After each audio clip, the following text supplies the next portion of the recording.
삶의 최일선에서 땀 흘리고 계시는 모든 분들께 새해 건강하시라는 인사를 먼저 드립니다. 존경하는 국민 여러분, 국회의장과 선배 동료 의원 여러분, 정의당 원내대표 노회찬 의원입니다.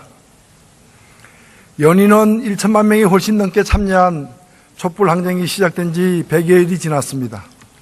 그리고 이 국회에서 박근혜 대통령에 대한 탄핵 소추안이 의결된 지 오늘로 정확히 2달이 되었습니다.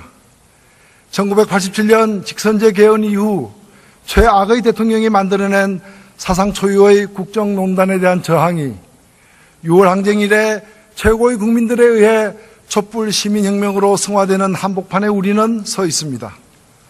4.19 당시 경무대 앞에서 꽃잎처럼 쓰러져가던 그날이 훗날 혁명으로 기록될지 그 당시엔 아무도 몰랐던 것처럼 지금 100일이 넘게 진행되는 촛불은 단순히 집회와 시위를 넘어서서 역사의 혁명으로 기록될 것이 분명합니다.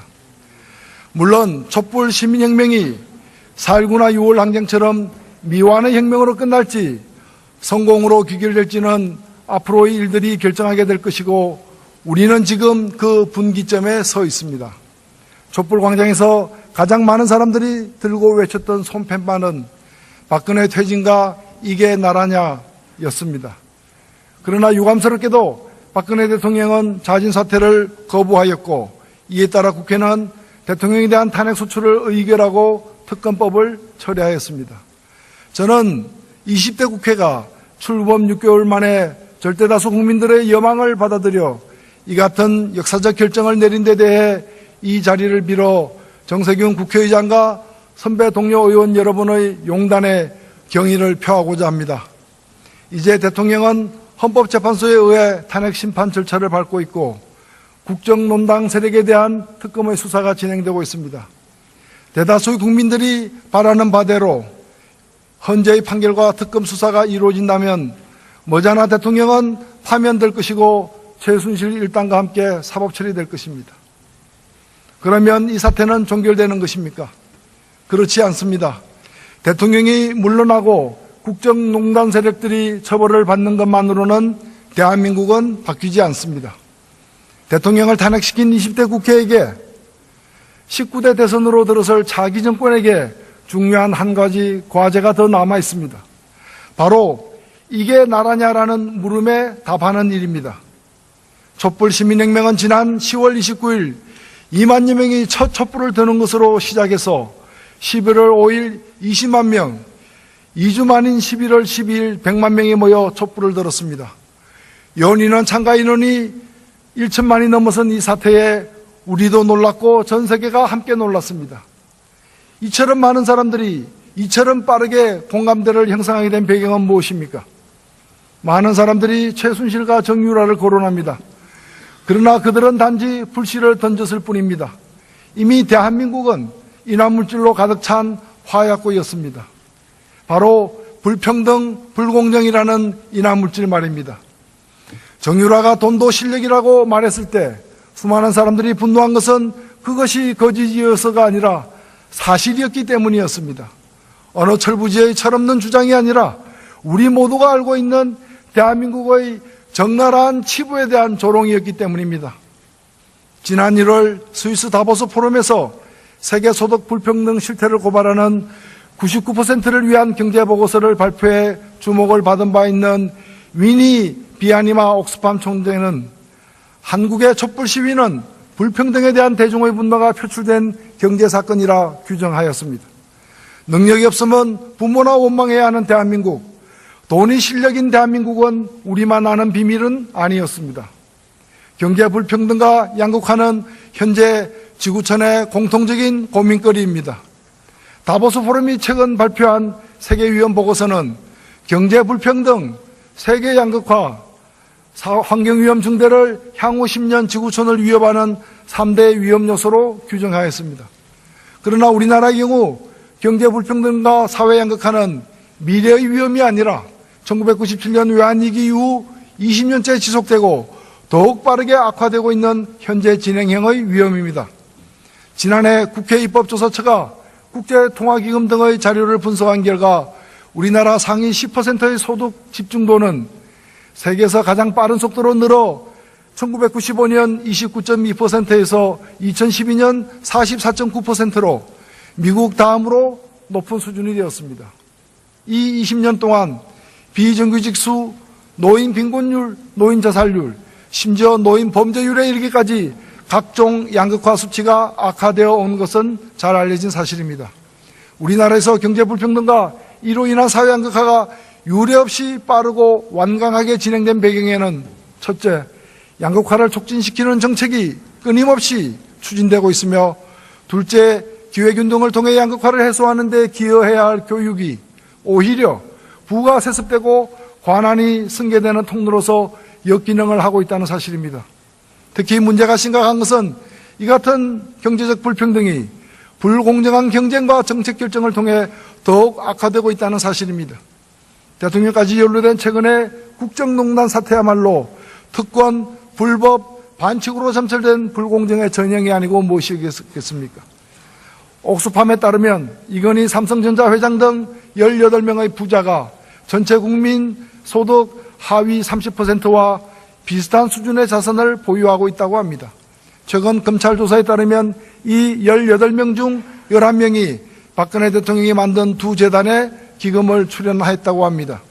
당사자들은 강제모금 당했다고 주장하지만 그간의 정황은 능동적이든 수동적이든 뇌물을 제공하고 여러 형태의 대가를 받은 것으로 확인되고 있습니다. 이게 나라냐라는 말은 바로 이 같은 현실로부터 우러나오는 외침입니다. 이 말은 단순히 박근혜 대통령과 최순실이 국정을 농단했기 때문에 참을 수 없다는 그런 의미만은 아닙니다. 그것은 국정농단에 대한 분노와 더불어 그동안 누적된 극심한 불평등, 그 불평등이 불공정의 결과라는 데 대한 참을 수 없는 분노의 표현인 것입니다. 그렇다면 이러한 국정농단과 불평등에 대하여 우리 국회는 자유로운 것입니까?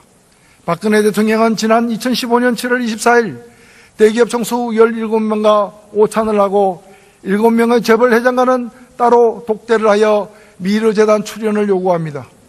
재벌들은 이에 따라 출연금을 내었고 곧이어 8월 6일 박 대통령은 재벌들의 수건사업인 노동개혁에 대한 대국민 담화를 합니다. 그리고 곧이어 정경련이 대통령 담화에 대한 환영 입장을 발표하고 그 며칠 후에는 새누리당이 소위 노동개혁 5대 법안을 당론으로 결정합니다. 그렇게 500억 가까운 자금을 출연받은 미르재단이 현판식을 갖고 출범한 10월 27일 바로 그날 박 대통령은 이 자리에서 국회 시정연설을 통해 노동관계법 개정을 포함해 서비스산업발전기본법, 의료법 개정 등 대표적인 친기업 입법을 강력히 요구했습니다. 그뿐입니까? 미르재단과 마찬가지로 재벌들로부터 수백억의 자금을 출연받은 K스포츠재단이 설립된 2016년 1월 13일 대통령은 또다시 청와대에서 대국민 담화를 통해 규제 프리존 특별법을 만들겠다고 밝혔습니다. 잘 짜여진 각본처럼 일사천리로 진행된 이러한 일련의 과정은 무엇을 말해줍니까? 바로 재벌들은 대통령이 요구하는 돈을 내고 대통령은 재벌들의 요구사항을 관철시키기 위해 정부를 동원하며 국회에서는 새누리당이 이러한 재벌들의 청부 입법을 관철시키기 위해 활약해온 부끄러운 짬짬이의 역사인 것입니다. 그로부터 1년이 지난 지금 대통령은 탄핵 심판을 기다리고 있고 재벌 회장들은 특검으로 출두하고 있습니다. 그러나 박 대통령과 재벌의 공조로 만들어진 이 정책들을 관철시키기 위해 동분서주해온 새누리당과 범여권 정치 세력들은 여전히 국회에서 재벌의 청부 입법 관철을 위해 애쓰고 있습니다.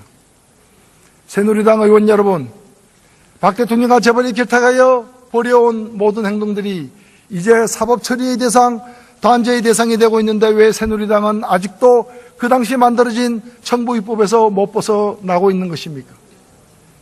존경하는 국회의장 그리고 선배 동료 의원 여러분, 보도에 따르면 구속 중인 안종범 전 청와대 수석이 지난 특검 조사에서 지난해 9월 국정감사를 앞두고 박근혜 대통령이 국회, 정무위, 기재위, 교문위 등 새 상임위원회에 삼성그룹 인사들이 정인으로 출석하지 않게 하라는 지시를 내렸다고 진술하였다 합니다. 당시 미르와 K스포츠재단 의혹이 불거지면서 여러 야당 의원들이 삼성그룹 임원들을 국감 증인으로 신청한 상태였습니다. 안종범 전 수석은 당시 여권 인사에게 박근혜 대통령의 지시를 전달하였고 실제 새누리당 반대로 삼성그룹 임원들에 대한 증인 채택은 무산된 것으로 보도되고 있습니다. 이게 있을 수 있는 일입니까? 지금 박 대통령은 뇌물죄 혐의를 받고 있고 특히 교문위의 삼성그룹 증인 무산은 정유라에 대한 삼성의 승마 지원과 동계스포츠 영재센터 지원금 출연 사실을 숨기려는 시도로 받아들여지고 있습니다. 삼성 임원에 대한 증인 채택 방해 행위 자체가 뇌물을 공유한 삼성이 얻은 대가라는 해석도 있습니다. 대통령에 대한 탄핵 소추를 의결하고 국정농단 사태를 수사할 특검법을 통과시킨 국회가 이 사태에 연루된 자신의 행위에 눈 감을 수는 없습니다. 국회의장과 각 당 원내대표들께 2월 임시국회에서 가칭 국회 관련 박근혜 최순실 국정농단 사건 진상조사 특위를 구성하여 즉각 진상조사에 나갈 것을 제안하는 바입니다. 존경하는 선배 동료 의원 여러분, 박근혜 대통령 탄핵으로 문제가 모두 해결되는 것도 아니며 정치권 모두가 그간의 국정농단 사태에서 책임이 면제되는 것도 아닙니다. 무엇보다도 이 사태의 근본 배경이 된 불공정하고 불평등한 대한민국을 정상화시키기 위한 새로운 인식과 새로운 실천이 요구되고 있지 않습니까? 그런 점에서 저는 이 불평등을 타파하기 위해 몇 가지 제안을 드리고자 합니다. 먼저 비정규직과 정규직의 차별을 없앨 의지를 정권 차원에서 보여야 합니다. 일본의 아베 총리는 올해 1월 8일 1900명의 일본 경제계 대표들을 앞에 두고 정규직과 비정규직의 불합리한 차별을 용납하지 않겠다고 하면서 비정규직의 임금을 정규직의 80% 수준으로 올리겠다며 강한 의지를 보였습니다. 아베 총리마저도 이런 얘기를 하는데 우리 정부는 쉬운 해고나 성과 영부제 등을 밀어붙이고 있으니 비정규직의 처우 개선이 될 리가 없습니다. 그런 점에서 며칠 전 바른정당 주호영 원내대표가 비정규직의 임금을 정규직의 80% 수준으로 올리자는 제안을 적극 환영합니다. 여야가 힘을 합하여 처리합시다. 쌀값 폭락과 농산물 수입, AI 피해 등으로 고통받고 있는 농민들도 대한민국 국민들입니다. 연간 500만 원 미만의 농업 판매 수입을 가진 농가가 전체 농가의 절반에 이르고 있습니다. 농업보호 확대와 농가소득 보전을 위해 식량자금률 법제와 기초농산물 국가수매제 도입 등 농정개혁 과제들을 적극 추진해야 합니다. 마지막으로 대기업과 고소득층부터 증세를 시작해야 합니다. 대기업의 법인세율을 이명박 정부 이전인 25%로 늘리고 소득세 역시 최고세율을 45%로 인상하는 등 전반적인 증세를 단행할 것을 제안합니다. 더불어 세대를 건넸던 손자, 손녀 상속과 증여가 유행하고 있는 만큼 이런 경우에는 현행 30%의 활증가세를 50%로 올려 금수저의 손자, 손녀 대물림에 정당한 과세를 해야 합니다. 이제 2월 국회에서 처리해야 될 과제를 말씀드리고자 합니다. 이미 이 자리에 서셨던 각 정당 대표들께서 주요 내용을 말씀하셨기 때문에 간략히 2월 국회 임무에 대해 말씀드리겠습니다. 이번 2월 국회는 사실상 박근혜 정권에서 열리는 마지막 국회이기 때문에 저는 더욱더 개혁입법을 관철시켜 국민에게 보답해야 한다고 생각합니다. 첫째로 정치개혁의 상징인 선거연령 18세 하향, 결선투표제 도입을 위한 공직선거법 개정을 추진합시다. 현재 만 18세면 공무원으로 취업할 수도 있고 군대도 갈 수 있으며 소득이 있으면 세금도 내야 합니다. 그런데 그런 18세 청년이 도대체 무슨 죄가 있길래 유독 투표권만은 못 주겠다는 말입니까? 지난해 4월 13일 총선에서 대학교 1학년 학생 중 80%가 만 19세 이상만 투표권을 주는 현행 법률 때문에 투표권을 행사하지 못한 사실을 알고 계십니까? 100년 전 유관순 열사는 고등학생인 16세에 대한독립 만세를 외쳤는데 21세기 대한민국의 18세는 왜 대학생인데도 투표를 할 수 없단 말입니까? 영국, 오스트리아, 노르웨이는 이미 만 16세부터 선거권을 주는 방안을 논의하고 있습니다. 18세 참정권 보장과 결선 투표제 도입은 더 이상 미룰 수가 없습니다. 2월 국회가 합의하여 꼭 처리해야 합니다. 둘째로 재벌개혁입니다. 이미 한국 사회를 좌지우지하며 정경유착을 일삼아온 재벌은 효과적으로 통제되지 않으면 안 될 괴물이 되어 있습니다. 2월 국회에는 자중대표 소송제, 전자투표제, 공정위의 전속고발권 폐지 등의 법안이 제출되어 있습니다. 모두 필요한 법률들입니다. 그러나 그것 외에 본질적으로 중요한 한 가지 입법 과제가 있습니다. 바로 재벌 총수들이 편법적 세습을 저지하고 총수들의 지배력 집중을 해체하는 것입니다. 한 가지 사례를 들어보겠습니다. 박근혜 게이트 또 다른 몸통 중의 하나인 이재용 삼성전자 부회장의 재산은 현재 10조 원에 육박하고 있습니다. 이렇게 재산을 막대하게 부풀리기 위해, 아니 사실상 세습받기 위해 그가 낸 세금이 얼마입니까? 1996년 이건희 회장으로부터 물려받은 61억 원에 대한 증여세 16억이 전부입니다. 똑같이 부친으로부터 3천억의 주식을 물려받은 중견기업 오뚜기 함영준 회장은 상속세로만 1,500억을 냈습니다. 이런 말도 안 되는 현실은 이 땅의 경제의 정의라는 단어마저 완전히 사라질 위기에 처해 있음을 보여줍니다. 당시 이재용의 에버랜드 전화사채 매입으로 시작된 삼성그룹의 승계 작업은 2015년 대통령의 지시를 받은 국민연금이 삼성물산과 제일모직의 어처구니 없는 합병에 동의해 줌으로써 그 끝을 보여주었습니다. 이제 그것으로 모자라 삼성은 소위 인적 분할과 자사주의 마법이라는 일반 국민들은 듣도 못한 희귀한 방법으로 수백조 원대의 그룹을 통째로 세습하는 마지막 단계를 지나려고 하고 있습니다. 이미 다수의 다른 재벌들은 이런 방법을 통해 세습 지배구조 확립을 이뤄낸 상태입니다. 삼성이 이제 막 하려고 하는 이런 편법적 승계를 저지하고 다른 재벌들이 이미 저지른 편법적 지배권 확립을 무효화할 법안이 민주당의 박용진, 재윤경 의원 등 여러 의원 등을 통해 상법과 공정거래법 개정안으로 2월 국회에 제출되어 있습니다. 이번 국회에서는 반드시 이 법안들을 처리해야 합니다. 이 이외에도 수많은 개혁 과제가 있습니다. 한일 위안부 협상 무효화, 국정교과서 금지법, 세월호 특조의 재구성, 사드 국회 특위 설치, 복합 쇼핑몰과 대형마트로 인해 생존권 위기에 몰린 자영업자들을 보호하기 위한 유통산업발전법 개정 등이 그것입니다. 이 과제를 성실히 수행하는 것이야말로 박근혜 정권 마지막 국회에 임하는 우리 20대 국회의 자세일 것입니다. 이제 제 연설을 마무리하고자 합니다. 지금 국회에서는 개헌 논의가 한창입니다.